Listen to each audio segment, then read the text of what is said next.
we put so much pressure on being one thing, but creatives typically are good at several different things without even trying.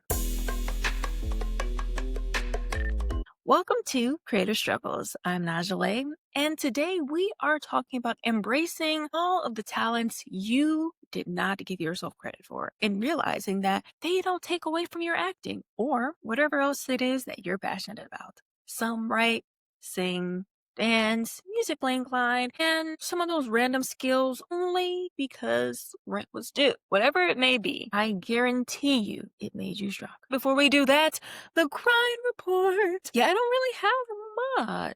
I booked that commercial, so still on a high from that. Okay, so today's question is, does having more than one talent distract you from your main one? Well, no.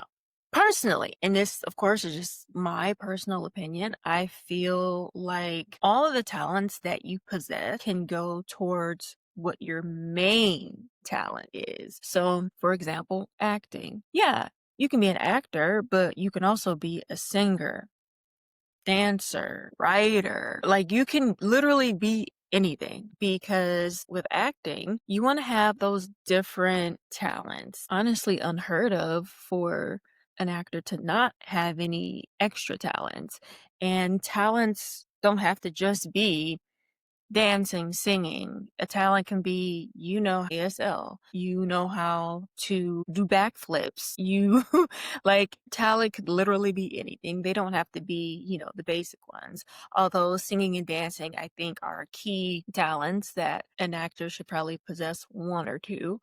Quite frankly, I can't sing and I can dance, but it needs to be choreographed. Otherwise, I'm going to be dancing crazy. And if you want me to sing, depending on the role, like if the character is supposed to be singing terribly, then sign me up.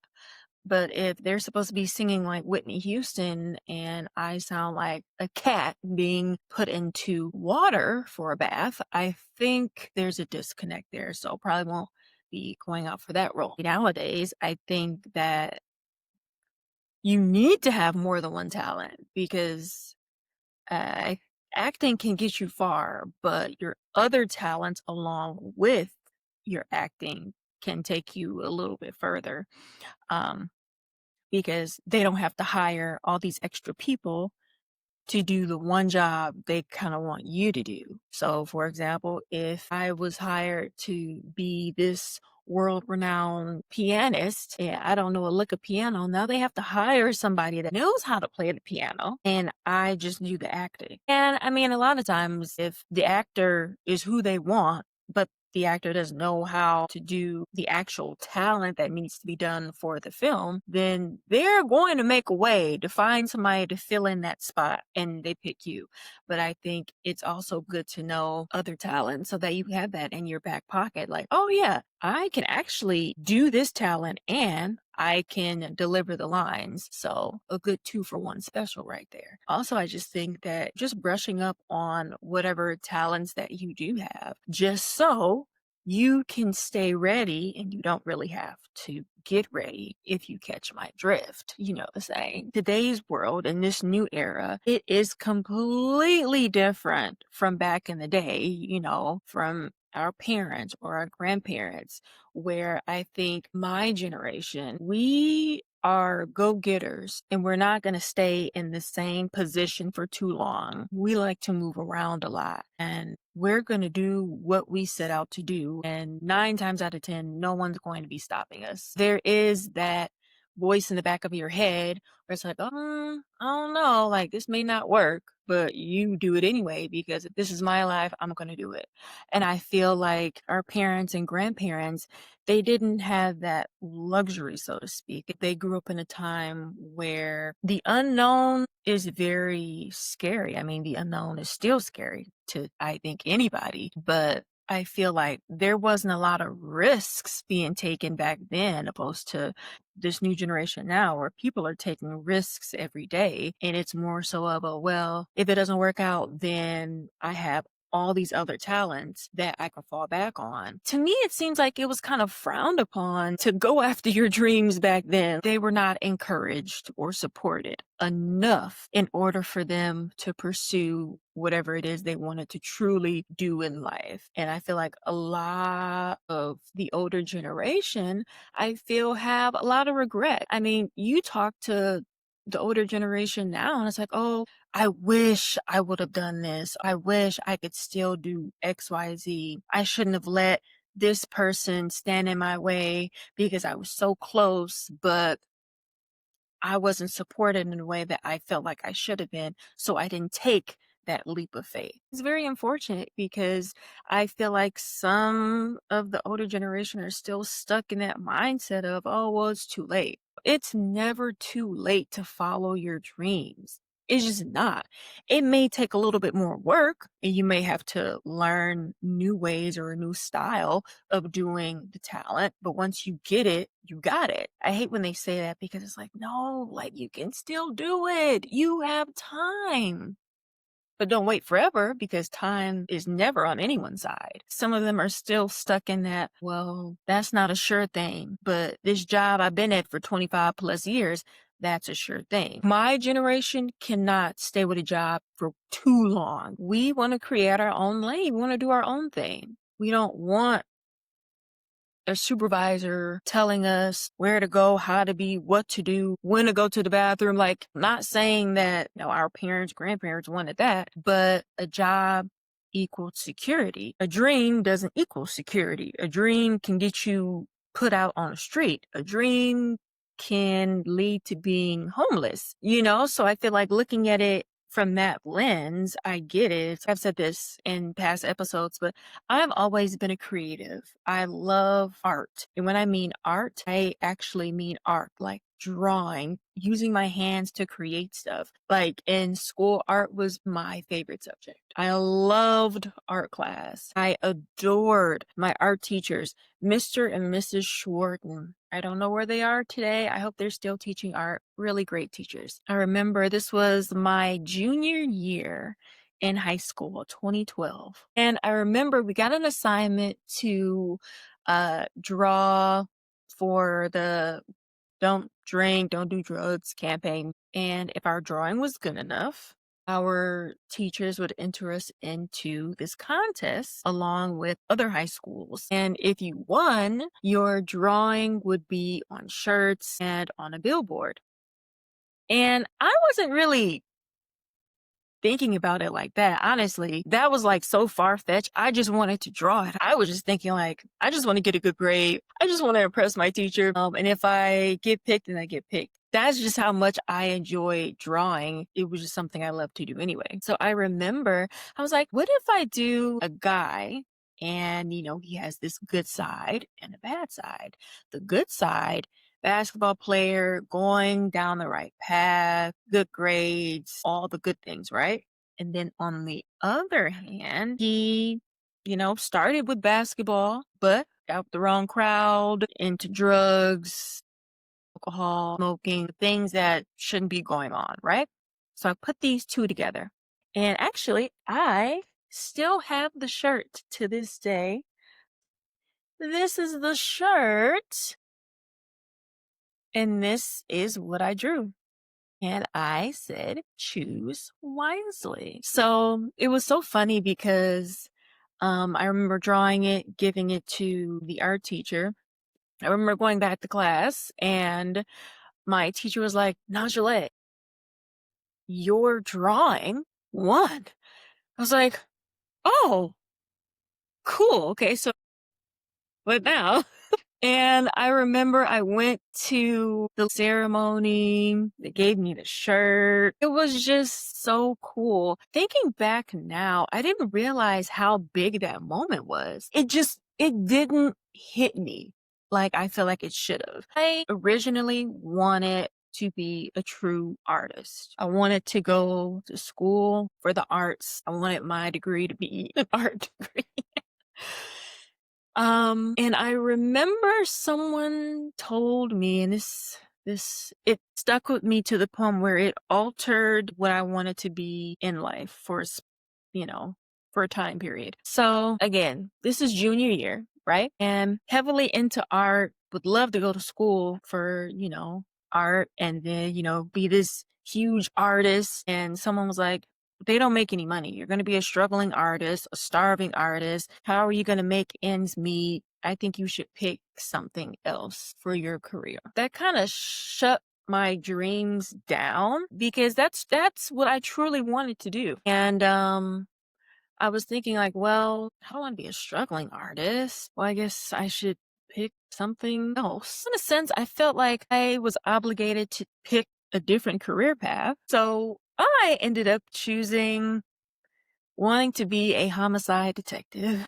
That is what watching a lot of CSI, Criminal Minds. So instead of going to school for an art degree, I ended up going for a criminology degree. And ironically enough, my junior year of college, I'm like, I don't want to do this. Like that, this is not what I want to do. Like I want to do something in the arts. And you know what kept me on that criminology major? I remember going to my counselor and I was like, if I switch my major, how much longer am I going to have to stay in school? And they were like, oh, like a year or two, forget it. I'll just keep the criminology degree. I should have just bit the bullet and just stayed the extra year or two because with my degree, I don't want to do anything within the field.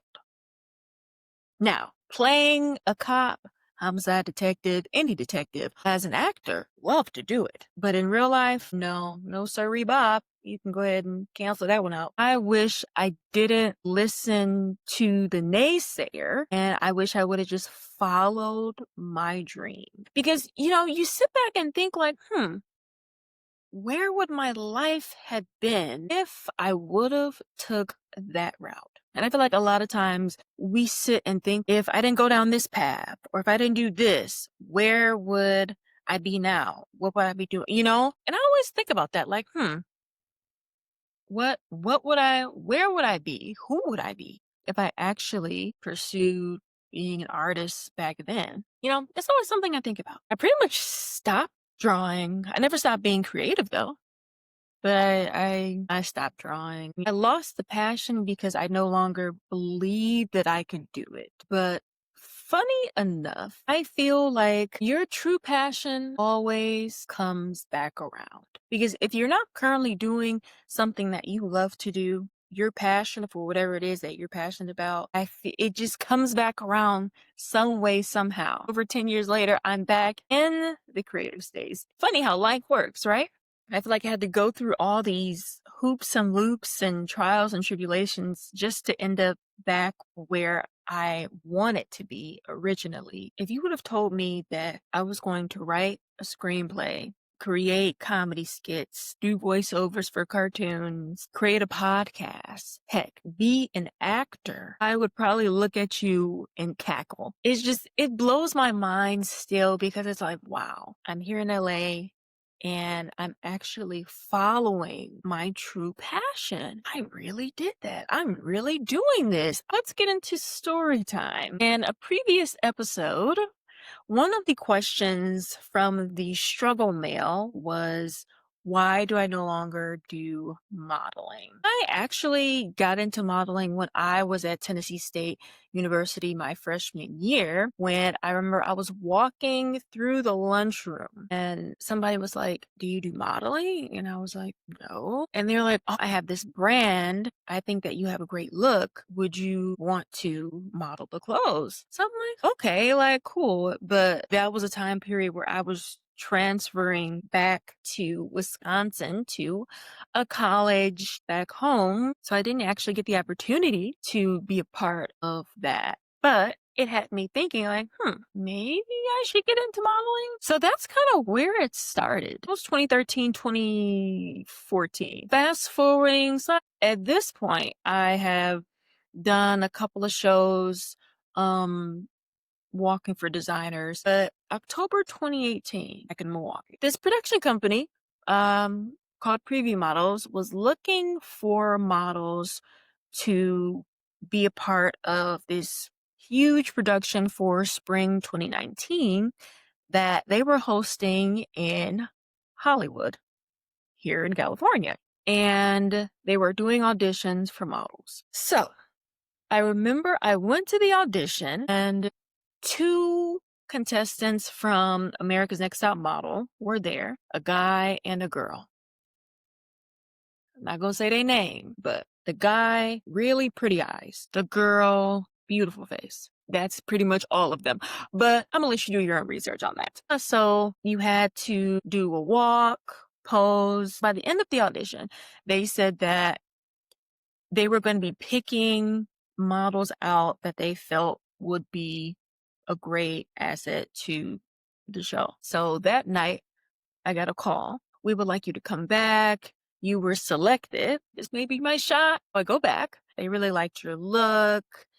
And we want to pick you for the spring of 2019 show. So I'm like, okay, that's cool. And here comes the pay to play part, where in order to be a part of this shindig, you had to pay. Now, I personally feel like I paid way too much money, but the experience was great. I paid for the top package because I'm one of those type of people. If I'm going to do something, I'm going to go big or go home. Because why else am I here? I'm going big. Give me the full package. Included in the package, you got to take pictures with two different professional photographers. You got the opportunity to meet with casting directors and modeling agencies. And you also got the chance to get one-on-one session with one of the contestants from America's Next Top Model. I think that was the other one. Again, this was 2018. I was like, oh, don't let this be a scam because it was a little pricey. But everything that they said I was going to get, I got. So I can't really count it as a scam, just overpriced. So yeah, fast forward to spring 2019. I go to LA and I'm a part of this great show. I walked for either 2 or 3 different designers. I do have the pictures, so I'll definitely post those. Great pictures. The experience was actually great. Like I'm not gonna lie, the experience was great. And I remember Kid Ink was performing on stage mid-show. And there were so many models, and I think they could only pick like a select few of people to be on stage with him. And I was one of the ones that was picked. That was a time. I wish somebody was there to record me, but it was really fun. Met some great people. Now that was the runway part. So the next day was meeting the casting directors and the different modeling agencies. So I went in with the whole idea of I'm trying to get signed to a modeling agency to do print work, stuff like that. I wasn't even going to go into the acting side of it, but I feel like once I kept seeing the agencies really only picking certain type of models, I'm like, maybe I should go to the next room where the acting is. The tables were set up like in a half circle. I didn't have an acting resume. I didn't have any of that stuff. I just had my portfolio with my pictures in it. That was all I had. I would go to each table, give them my portfolio, and they look through it. And 2 casting agencies. One said, I really like your look.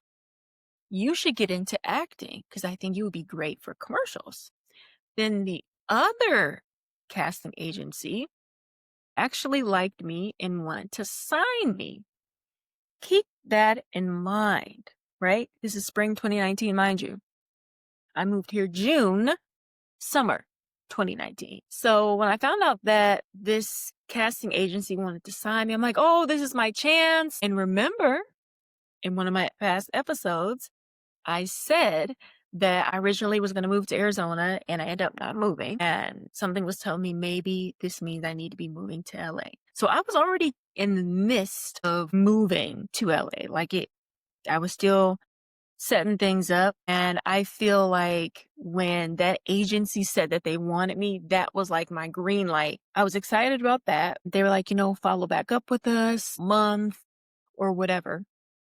So reached back out to them. This is like March 2019.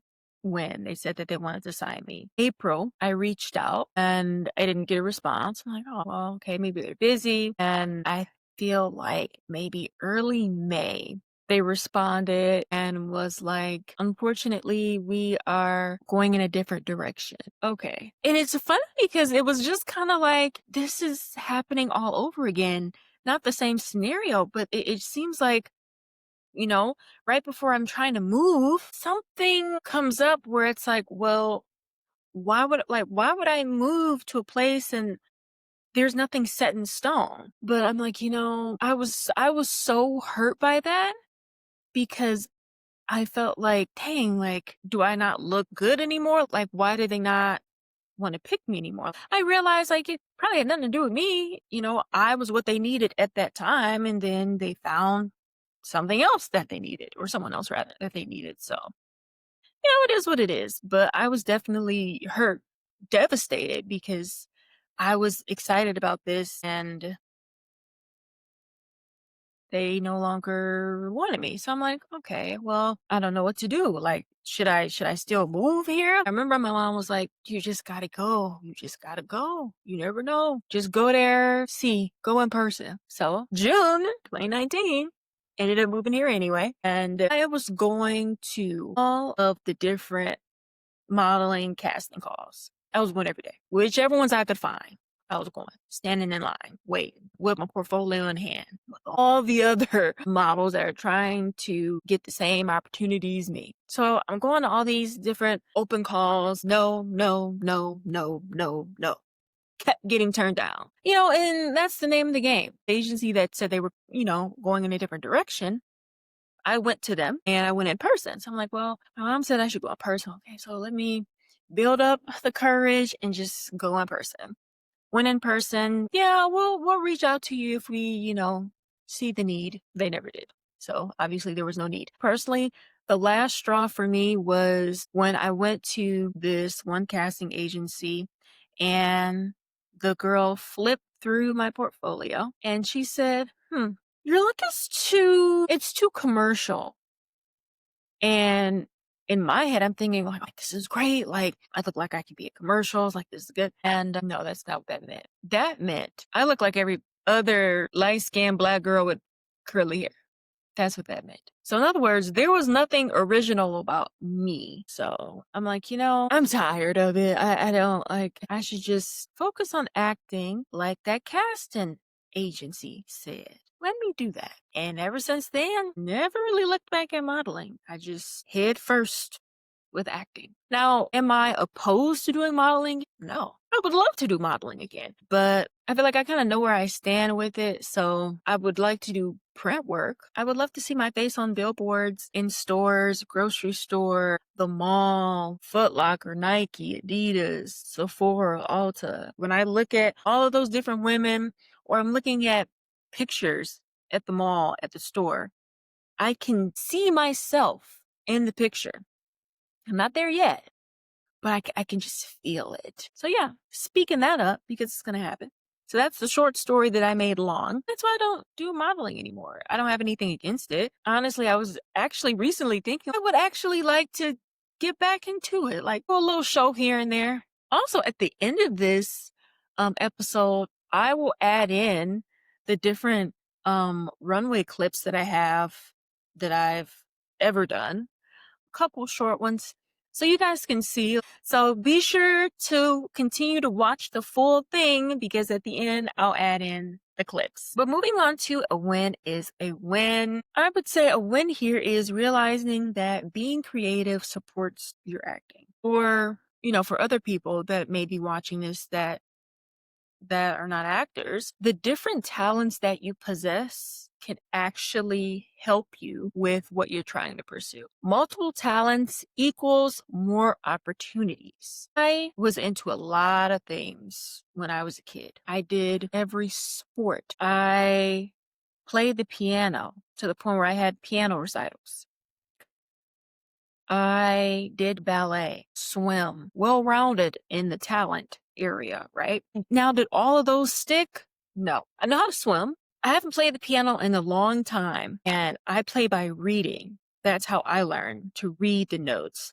I don't know how to play by ear, but I feel like if I had like a little refresher class, I'll be cool because I think it's more so muscle memory. It's kind of like riding a bike. I played basketball, volleyball, softball, tennis. I played volleyball to get myself ready and conditioned for basketball season in high school. Softball, I did my freshman year, and I was actually good at softball, but the team I was on, it was terrible. But yeah, I digress. I would also say modeling led me to acting. So I think that's a win because acting is something that I have stuck with since I started. So yeah, it's definitely a win here. Now, lessons learned. You are allowed to be more than one thing. Do not put yourself in a box because that is only going to hinder you from being successful. Always take up new things. It doesn't hurt to try new things because you never know. You could be great at that new thing, and that could be something you could add to your resume. Just saying. And like I said, your other strengths, your other talents can support your dream. Now, on to struggle mail. Okay, so this person says, do you plan on having guests on your show to talk about their struggles? Indubitably. Yes, I do. I actually have quite a few people in mind that I would like to have as guests, but I'm still getting my feet wet with doing it myself. Also, I want to have them in person. And if you haven't noticed, I am doing this out of my living room and I'm doing this from my phone and my laptop. And I don't have another video camera or anything to get another point of view. Eventually, I'll get a camera because I want to capture all different angles. Great question. Thanks for watching. Thanks for listening. Thanks for tuning in to Creative Struggles. And remember, it's never too late to pursue your dreams, but time never waits. I will see you guys next time. And again, like, comment, share, follow, send an email, send a DM, send a message. Keep sending your questions. Send me your stories. I would love to hear them. And remember to continue watching on because I'm going to show you clips from me doing runway walk and child. See you later.